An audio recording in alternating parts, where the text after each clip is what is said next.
Everyone tends to imagine abuse as something that can only occur behind closed doors, something theatrical and obvious.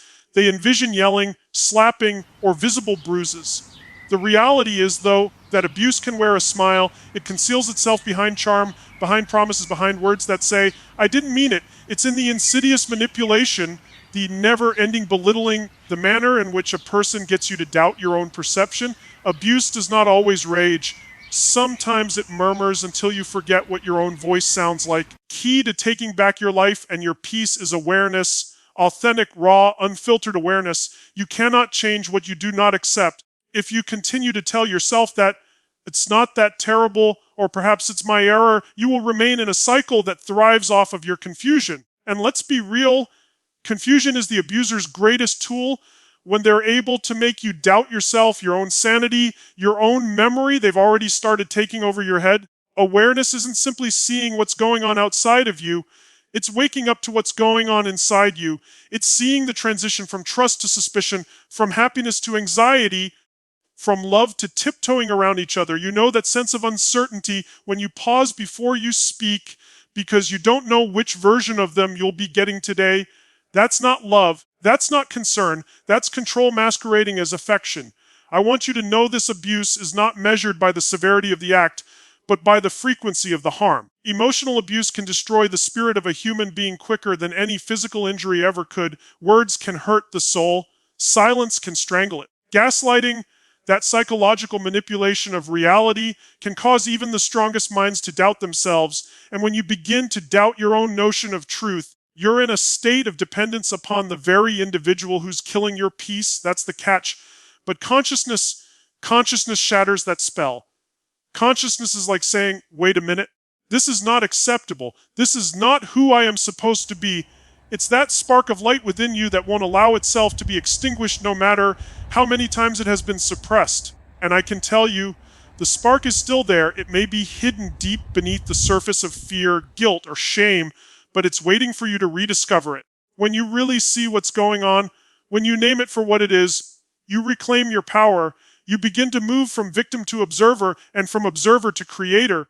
You start to become aware that even though you can't change how someone is treating you, you can change what you still allow to continue. Awareness is that turning point where your narrative alters course. And yeah, it's difficult. Awareness hurts. It hurts to acknowledge that someone you care about, someone you trusted, has been hurting you. It hurts to realize the years you spent making excuses for the inexcusable. But pain is also the best trigger for change. When you cease to deny the truth, you begin to take your life back. You can't heal what you continue to pretend does not exist. So I'm calling on you today to end trivializing your pain and normalizing abuse. If someone repeatedly sucks the life out of you, makes you feel insignificant, dictates your decisions, pushes you away, or breaks down your self-esteem, that's abuse. Regardless of what you call the relationship, it might be a lover, a friend, a boss, or a family member, but the title doesn't alter reality. Awareness is freedom, because once you behold it, really behold it, you can never unseen it. And once you behold it, you have the authority to act, to say enough, to draw a line, to refuse to be treated as less than who you actually are. That's where transformation starts. That's the first gasp of peace after decades of holding your breath. Awareness is where the healing starts. And from that point on, your story begins to shift. Once you wake up, once awareness strikes, the next is where your life shifts forever. It's time to raise your standards. Because let's face it, you don't get what you deserve in life. You get what you tolerate. Each relationship, each employment, each experience you've had through this point is a product of what you've been willing to accept. And I don't say that blaming you, but to empower you, because if you set the standard, you have the ability to change it. Others treat you based on the example you show them. If you demonstrate to them that disrespect gets a silence, they'll take that as permission. If you demonstrate to them that manipulation produces an effect, they'll do it again. But when you raise your standards, when you say, I will no longer be a part of my own suffering, everything changes and the dynamic shifts. And most of all, you shift. Now, increasing your standards doesn't mean you get cold or closed off. It doesn't mean you love anyone less. It means you begin to love yourself more so that you can stop settling for anything less than respect, peace, and honesty. It means you redefine what love actually is, because love without respect isn't love, it's dependency. Far too often, Individuals remain trapped in toxic or abusive situations because they conflate endurance with loyalty. They believe that to hold on is a sign of strength, but strength isn't in holding on, it's knowing when to release. Strength is being able to say, I choose me. Strength is remaining in your truth even if your voice trembles. Let's be clear, your standards are not rules for others, they're commitments to yourself. A standard is a line that tells us, this is who I am, and this is what I will no longer tolerate. It's not about getting back at people. It's about keeping your peace. When we choose what we will no longer put up with, we begin to build our life around our authentic self, the part of us that knows we were born for something more than just survival. Because here's the truth, your nervous system can get addicted to chaos. Your brain can normalize dysfunction if it's all you've known. That's why raising your standards feels uncomfortable at first. It feels foreign. It feels wrong even when it's right. But that discomfort, that's growth. That's your old self fighting for its last breath while your new self is being born. When you utter no more, you're communicating to life itself, I am finished settling. I am finished shrinking. I am finished living in fear. That's when your energy changes and the universe begins to meet you at that new level. But if you remain in situations that continually disrespect your standards, you're telling it a different message. I don't think I deserve better. And I want you to listen to this in the depth of your heart. You deserve better. You deserve peace. You deserve loving that feels safe. And you deserve respect that doesn't need to be earned at the cost of pain. But nobody is going to give that to you. You have to take that by what you accept and what you don't. So from here on out, commit to what your new standards are. Commit to how others must speak to you, how they must treat you, how you will treat yourself. Commit to what energy you permit in your space. This is not arrogance. It's alignment. The truth is, if you elevate your standards, you automatically elevate your life. The wrong ones will drop away, but the right ones will move up to meet you. That's not loss. That's freedom. Because you're no longer living out of fear or lack. You're living out of power and purpose. This is where freedom starts, when your new norm becomes, I refuse to be abused. I refuse to live small. I refuse to forget who I am. Arise your standards and you'll raise your life. Fear, it's the invisible chain that keeps so many people locked in situations they know are destroying them. Fear of being alone. Fear of starting over. Fear of what others might think. Fear of not being strong enough to survive without the person who's been hurting you. But here's the thing, fear is not your enemy. Fear is a sign. It's a message that states, there's something here you need to face. The issue is most people don't face it. They feed it. They feed it with silence, with excuses, with the lies they tell themselves about why they must remain. They feed it every time they give up their peace for predictability. I want you to listen to this. The only thing that keeps fear in existence is your belief in it. Fear is only as powerful as you allow it to be when you let it control your decisions. The instant you confront it, the instant you say, I see you, and I'm not running anymore, it begins to lose its grip on you. Abuse thrives in fear. Abusers rely on it. They use it like oxygen. They create fear to maintain control. Fear of punishment, fear of rejection, fear of not being enough. It's how they keep you quiet, compliant, small. They know that if they can control your fear, they can control your life. But you weren't born to live in fear. You weren't made to tiptoe through life, to gauge your words, to exist in a state of perpetual waiting for someone else's approval. You were made for freedom, for love, peace, and that starts the moment you stop letting fear be in charge. Now, stopping the cycle of fear doesn't imply you no longer feel it. Bravery isn't not being afraid, it's being brave despite it. You can feel absolutely terrified to leave, terrified to say something, terrified to establish boundaries. But that's fine. The aim is not to be fearless. The aim is to move in power as fear is still whispering in your ear. Because with each step that you make toward freedom, no matter how small, you make fear's hold on you a little less strong. Perhaps it's picking up the phone, seeking aid, sharing your truth with someone for the first time. Whatever that step is, it is a pronouncement that states, I will no longer allow fear to determine my destiny. There's a quote I love to share. Quality of your life is directly related to the amount of uncertainty you can comfortably live with. When you leave an abusive or toxic dynamic, you are entering uncertainty. Yes, you're leaving what's known, even though that familiarity hurts. But what lies on the other side is worth it. Freedom is worth it. Peace is worth it. Fear reminds you that leaving is losing it all, but what if that's the deception? What if leaving is discovering yourself again? What if moving into the unknown is really the safest thing you will ever do? I've witnessed it over and over again. The instant a person picks courage, something remarkable occurs. Stance becomes stronger. Their voice becomes louder. They begin to recall who they used to be before the pain.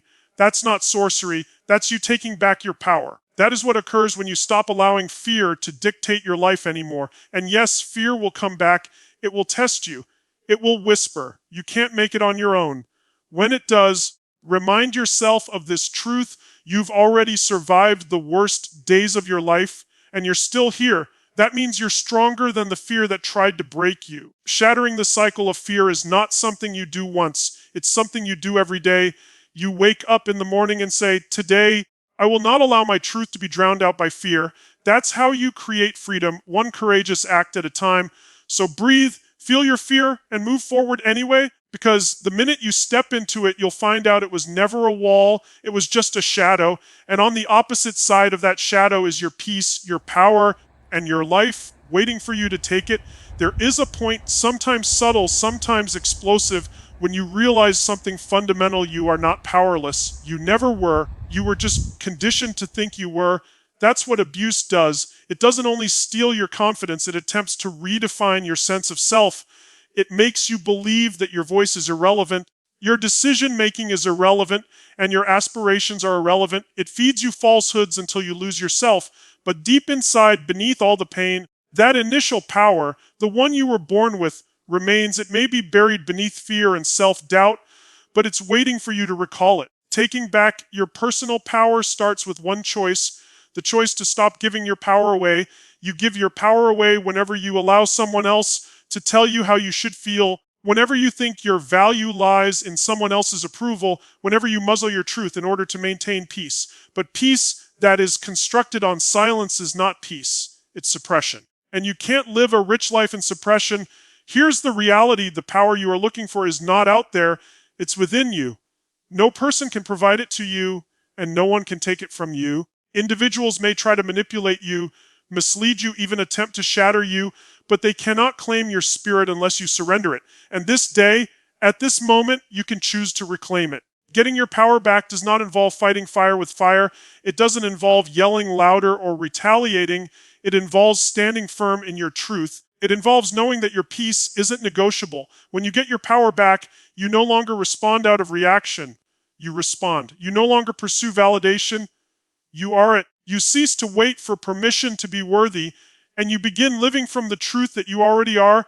This is where transformation starts. Because once you own your life, really take responsibility, everything shifts. Responsibility is not blame. It is taking back power. It is saying, "This was done to me, but it will not define me. I will take this pain and use it as fuel to rise." Consider this: you can't fix another individual regardless of how much you care about them. You can't dictate their actions, their decisions, or their recovery. But you can dictate how long you remain in a situation that continues to destroy you. You can dictate what significance you place on your past, and you can dictate what you do next. That is power. Taking back your power also involves forgiving yourself, not for what you did, but for what you allowed while you were learning to love yourself again. Far too many people feel guilty for letting it happen, but you didn't let it happen. You endured it. And that endurance indicates your strength. So how do you begin to take your power back? You begin with making small, conscious choices that respect who you are. You begin to say no when something feels off. You begin to stop explaining your worth. You begin to speak your truth. Even if your voice trembles, each boundary you create, each toxic pattern you disrupt, each time you opt for peace over chaos, you're taking back a piece of yourself. And here's what you get when you do it: the world around you begins to change. You draw people who honor your energy. You're clear where you previously were confused. You feel peaceful where you once felt anxious. Because your energy is no longer bleeding into areas that don't need it. The most potent realization you can have is this: nobody's coming to save you, because you are the one you've been waiting for. The day you see that truth is the day you become unstoppable. So take your power back, not from a place of wrath, but from a place of peace. You don't need to prove your strength. You just need to remember it. The second you utter, "I am done giving my energy to things that drain me," you become invincible. That's when you take back not only your power, but your life. If taking back your power is taking back the control of your life, then restoring your self-worth is remembering who you are, because abuse doesn't shatter trust with other people, it shatters trust with you. It makes you believe you are not enough, that you somehow did something to bring the pain, that your worth is determined by how much you can take. But that's a lie, a strong lie, and the most insidious thing, eventually you believe it. Abuse doesn't only occur to your body or your feelings, it reprograms your psychology. It trains your mind to exist in survival mode. It trains you to stroll through life checking for peril, anticipating the next explosion, the next slur, the next freezing silence. And after a while, if you're living like that, you don't even remember what peace feels like. You begin to mistake the absence of chaos for safety, when in reality, true safety comes from within, from knowing your worth so deeply that no one else's behavior can shake it. Here's what I need you to know: your value is not debatable, it's not negotiable, it's not something someone else can award you or withdraw from you. You were born worthy, whole, worth it, complete. If you've been abused, you begin to believe that you're not enough, that you must prove yourself worthy of love, that you must do more to be accepted. That is a lie that turns into a jail cell. Because when your value is based on someone else's validation, you'll keep seeking approval, and approval will never satisfy the ache that only self-love can. So let's redefine it. Worth isn't arrogance. It's honesty. It's the inner knowing that affirms, I don't have to grovel for love. I don't have to earn my worth. I am enough where I am. You reconstruct that truth by modifying your inner speech. Each time you find yourself telling yourself, I'm not good enough, pull over and say, according to whom, whose is that voice? Because 9 out of 10 times, that voice isn't even yours. It's the reverberation of someone who attempted to make you little so they could feel big. The good news is, what was learned can be unlearned. You can recondition your mind the way you were conditioned. With repetition, emotion, and conscious choice, begin to build new patterns. Talk to yourself the way you would to someone you love. Declare your value each day. Connect with people who remind you of your light, not your wounds. When you begin to treat yourself with respect, when you nourish your body well, shield your energy, go after your passions, you're communicating to your subconscious mind, I am important. And the more that message is reinforced, the more powerful it becomes. Here's another truth: self-worth does not develop in comfort zones. It develops in discomfort, in the moments when you choose to stand up for yourself, to walk away, to opt for peace over approval. Each time you do so, you condition your brain to a new story. You are powerful, capable, and deserving. And sure enough, there will be days when you forget. You'll fall back into old patterns of thinking, begin to doubt again. That's okay. Healing is not a linear process, it is layered. But if you continue to make the decision to return to yourself, to remind yourself of your value, you'll start to notice something amazing. Peace will begin to feel familiar once more. Confidence will begin to feel automatic once more. Those individuals who previously intimidated you will no longer have control over you, because you'll know they were never higher than you. They just made you think they were. Once you know your worth, you do not negotiate your value for fleeting love. You do not pursue people who are not able to meet you where you stand. You do not try to mend people to feel useful. You become complete, not because someone else makes you whole, because you finally remember you were never broken to start with. That is the psychology of self-worth. It's not something you accomplish, it's something you recall. And when you're living from that place, everything shifts: your relationships, your energy, your whole life. Because once you really know your worth, you'll never settle for anything less than peace again. Let's discuss one of the most misunderstood expressions of strength: boundaries. So many people think of walls when they hear that word.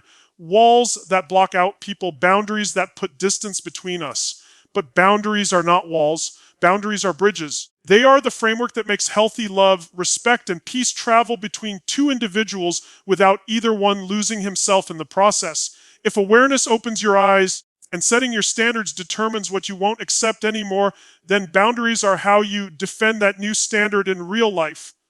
They have nothing to do with controlling others. They have everything to do with controlling yourself, your response, your energy, your access. A boundary states, this is who I am. This is how I choose to live. This is what I will no longer accept into my space. The reality is those raised in or suffered abuse suffer from boundaries the most, because they learn directly or indirectly that it's wrong to say no, that to prioritize themselves is selfish, that their own feelings don't count. And they learn to accommodate, to adjust, remain silent just so they can maintain harmony. But that is not harmony. That is self-betrayal disguised as peace. You understand, love without limits isn't love, it's attachment. Attachment without respect is resentment. You can't give from an empty vessel, and you can't have healthy relationships by continually abandoning yourself. Boundaries are how you say, I choose to love you, but I also choose to love myself. As you begin to set boundaries, bracing yourself for resistance. Those that have enjoyed your lack of boundaries will not honor your new boundaries. They'll label you as cold, aloof, difficult. They'll guilt trip you, question you, tempt to draw you back into former patterns. But keep in mind, their response does not indicate your boundary is incorrect. Quite likely, it means that your boundary is long overdue. Boundaries are not punishments, they are filters. They allow love in and block harm. By saying no to what drains you, you're essentially saying yes to what gives you life, your peace, your health, your sanity. And yes, boundaries do feel scary at first, particularly when you've spent your entire life linking worth with compliance. But know this, each time you say no with compassion, you're learning the world how to treat you. You're sending a message that your energy, your feelings, and your time are worth something. Let me share something powerful with you. You are entitled to defend your peace. You are entitled to take space. You are entitled to walk away from one-sided conversations. You are entitled to cut off relationships that continually harm you. You are entitled to prioritize yourself because nobody else can do so for you. Boundaries are not about space. They're about direction. They're the way you align your life with what really matters most. Boundaries give space for love that is mutual, for respect that is mutual, for relationships that don't suck the life out of you. When you have boundaries, you no longer react to life, you start creating it on purpose. And here's the good newsy, the right individuals, the healthy individuals will honor your boundaries. They won't be intimidated by them. They'll respect them because it lets them know you respect theirs. Boundaries attract maturity. They repel dysfunction. When you begin to practice boundaries, you'll feel something amazing. You start to feel safe again.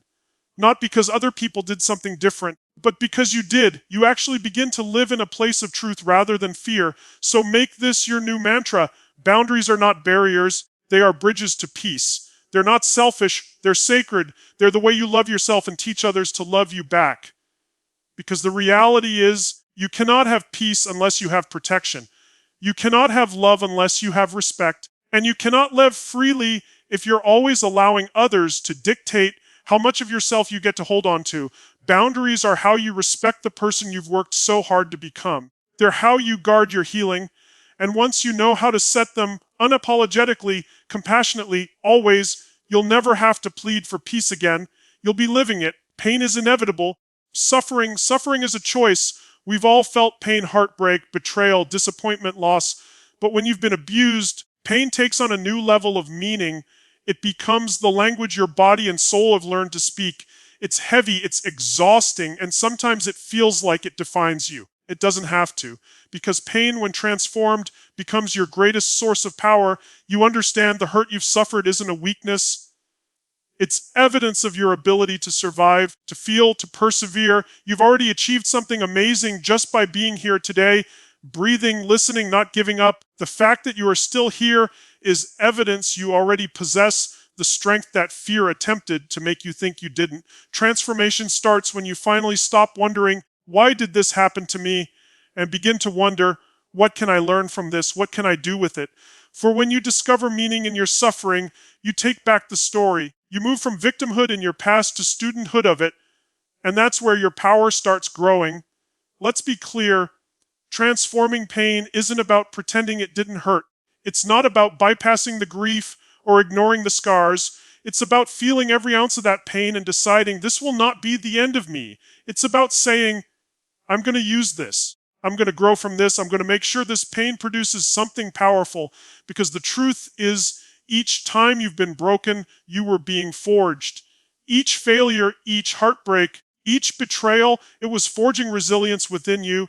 It was building a type of strength that can't be learned, only earned. That's why your pain isn't your punishment, it's your preparation. Those who have experienced darkness and yet continue to love, continue to believe, continue to rise, those are the strongest individuals in the world, because they've experienced the worst and yet opt for the best. They've endured cruelty and yet opt for compassion.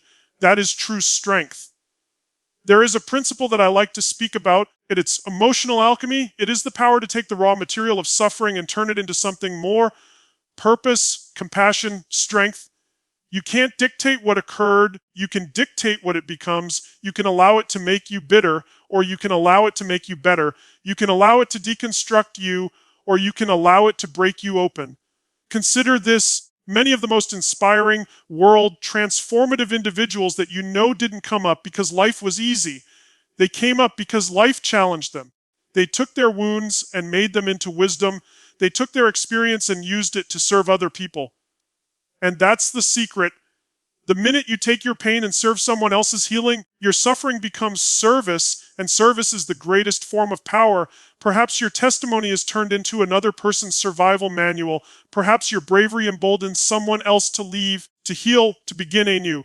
That's how cycles of suffering are broken, when one chooses to turn pain around instead of passing it on. And don't you dare think that this transformation is easy. Transformation is a process. It requires time. Some days you'll be mighty. Some days you'll feel like you're starting over.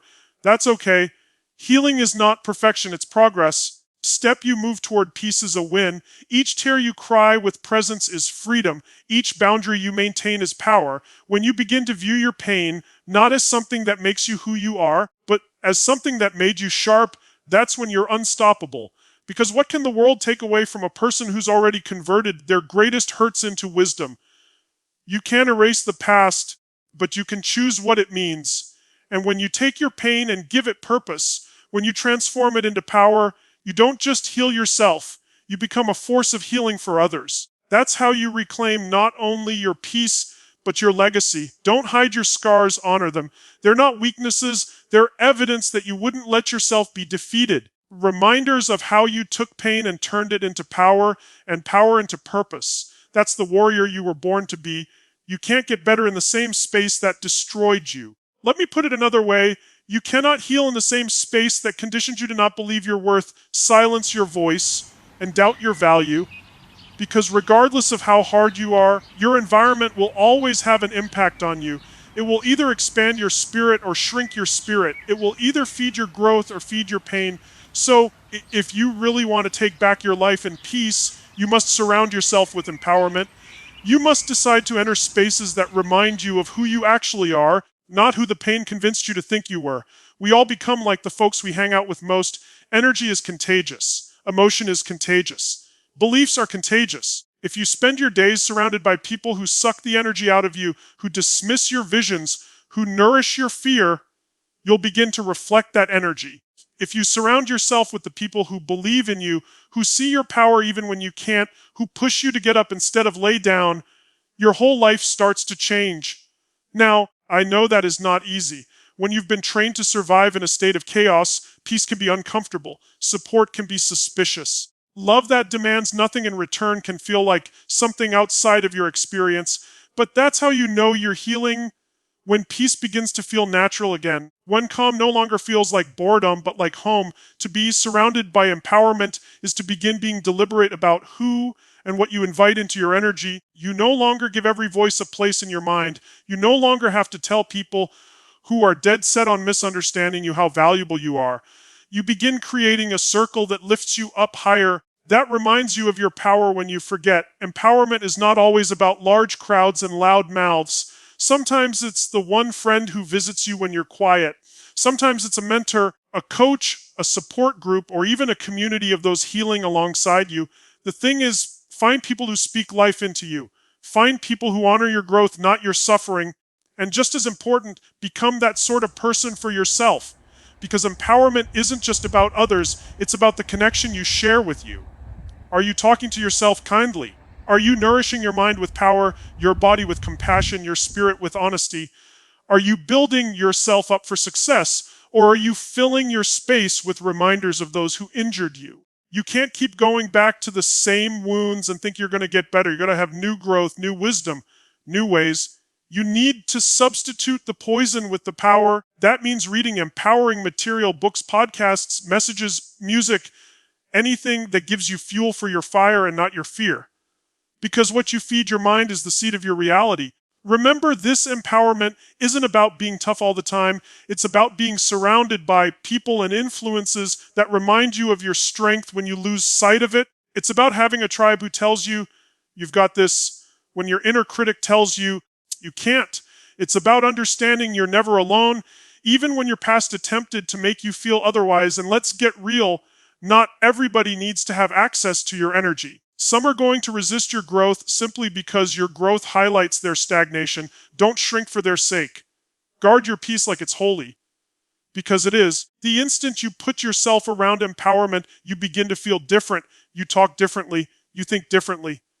You attract differently because you're no longer living out of fear or lack. You're living from abundance and truth. So take a minute and ask yourself, who are the voices surrounding me? Are they lifting me up or tearing me down? Are they inspiring my tomorrow or binding me to yesterday? Because your crew is your mirror. And if you want to ascend, you've got to stand in the reflection of strength. When you join with empowering individuals and energy, you will understand something deep within yourself. You weren't broken. You were surrounded by individuals who couldn't perceive your light. Now you're aware. Now it's time to elevate higher, live freer, and walk with individuals who perceive your value as obviously as you're getting better at seeing it for yourself. Forgiveness. It's one of the hardest things you'll ever do, not because the concept is complicated, but because your heart remembers the pain. When someone has abused your trust, betrayed your love, or violated your safety, forgiveness can feel impossible. It can feel like you're letting them off the hook, like you're excusing what they did. But that's not what forgiveness is. Forgiveness has nothing to do with them. It has everything to do with you. Forgiveness isn't something you give to them. It's something you give to yourself. Because holding on to anger, resentment, and hate doesn't hurt them. It sickens you. It keeps you emotionally attached to the very person who hurt you. You think you're maintaining your power by remaining angry. What you're really doing is still giving them power over your mind, your peace, your energy. The reality is, forgiveness does not necessarily equate to reconciliation. It does not mean you need to let them back in your life or act like nothing happened or give them a second chance. It means you've chosen that their behavior will no longer dictate your feelings. It means you're severing the emotional cord that's been strangling your peace. Let me tell you something empowering. You can forgive someone and yet walk away. You can forgive them and yet never speak to them again. You can forgive and yet put up boundaries so strong they never even have a chance to hurt you again. That is not weakness. That is wisdom. That is freedom. Forgiveness doesn't mean forgetting. You'll remember, you'll always remember. But with time and healing, the memory loses its sting. It stops owning you. It becomes a lesson, not a wound. It becomes part of your story, but no longer the part that defines you. Now, I get what you may be thinking. Why can I forgive something that was so bad? And the truth is, you don't forgive because they are worthy of forgiveness. You forgive because you are worthy of peace, because you are worthy of letting go of the burden of what they've done, because you're finished with letting what they've done decide how you feel each day. Forgiveness isn't saying, it's okay. It's saying, it's over. It's choosing to no longer play the same hurtful movie over in your head. It's admitting the thing that happened was real, it hurt, it wasn't fair, and still choosing to be above it. When you cling to resentment, you emotionally stay rooted in the past. You can't create a new life while you're still attached to old hurt. Forgiveness frees you from that bondage. It doesn't erase the past. It frees your attachment to it. It converts your hurt to wisdom and your suffering to strength. Other times, the person you have to forgive is not someone else. It's you, staying too long, for overlooking red flags, for losing yourself in an attempt to save someone else. But listen to me, you didn't fail. You learned. You did your best with what you knew at the time. And now you're getting stronger, smarter, more aware. Forgive yourself for being human. Forgive yourself for surviving as you did. As soon as you decide on forgiveness, you feel lighter. The hold of the past begins to loosen. You start to breathe again, deeply unencumbered. You start to perceive yourself not as a victim of what occurred, but as a victor who has overcome it. That's what forgiveness does. It turns wounds into wisdom and endings into beginnings. And understand this, you don't have to rush it. Forgiveness is not a single moment, it's a process. You'll feel peace. Other days you'll feel anger rise again. That's okay. Keep choosing peace anyway. Keep choosing freedom. Keep choosing to let go little by little. Because at the end of the day, forgiveness isn't about them going free. It's about you going free. It's about you taking back your life, your energy, your joy. It's about being able to finally say, you don't get to live rent free in my head anymore. When you forgive, you shut the door on the past and you open the door to peace. And peace, that's the key to real power. Now we get to the most lovely portion of this ride, the part where you rebuild and you rise. Because yes, the pain was real, the abuse was real, the loss was real, but so is your comeback. So is your capacity to build a life that is not characterized by what shattered you, but by how you emerged from it. There is a point when you know you can't just survive, you were made to thrive. You've been in survival mode for so long that peace is a foreign concept, that joy is tentative, that trust is unthinkable. But this right here, right now, is the time you emerge, not to show anyone else that you can, but to show yourself. Rebuilding your life after abuse isn't about returning to the way you were before it occurred. It's about being someone stronger, smarter, more aware, and more alive than ever before. The old you didn't know your strength, this new you does. The old you searched for love through hurt. The new you builds love through peace. It begins small. Each boundary you create is a brick in your new foundation. Each time you say no to poison and yes to self-respect is building. Each self-care act, even the tiny ones like sleeping well, eating intentionally, journaling, walking, breathing, is rebuilding. You are not beginning from zero, you are beginning from experience. And experience is the greatest foundation possible. And listen, it doesn't mean it's all easy. You will have days when the past creeps back in. When fear tries to tell you that you haven't changed. But you have. You're not that same person anymore. You have confronted the darkness and selected light. You have confronted destruction and selected creation. You've confronted pain and selected purpose. That's what rising looks like. You get up each time you opt for love over fear. You get up each time you decline to accept anything less than your worth. You get up each time you decide to have faith that life has something lovely in store for you. Because it does. It always does. And when you wake up, something amazing occurs. You begin to draw in new energy, new people, new chance, new levels of peace. Because when you heal, you vibrate at a different frequency. You start to walk in integrity with who you are. You cease chasing love and become love. You cease begging for respect and begin demanding it. Through your energy, your confidence, your presence. There's strength that arises from remaking yourself brick by brick from the rubble of what was intended to bring you down. That strength is invincible. It's quiet. It's rooted. It doesn't have to prove a point. It just is, because you know what it costs to stand up again, and you'll look back one day and know the pain that once almost destroyed you became the road that opened your eyes. The abuse that broke you in pieces became the reason you finally got to know your true self.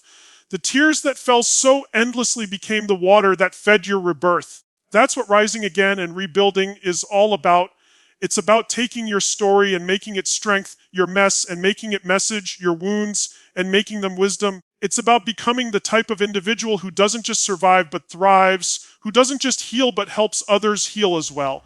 So let that be your mantra today. I refuse abuse. Refuse to allow my past to determine who I am. I refuse to allow fear to decide my future. I choose peace. I choose power. I choose me. You're not broken. You're rebuilding.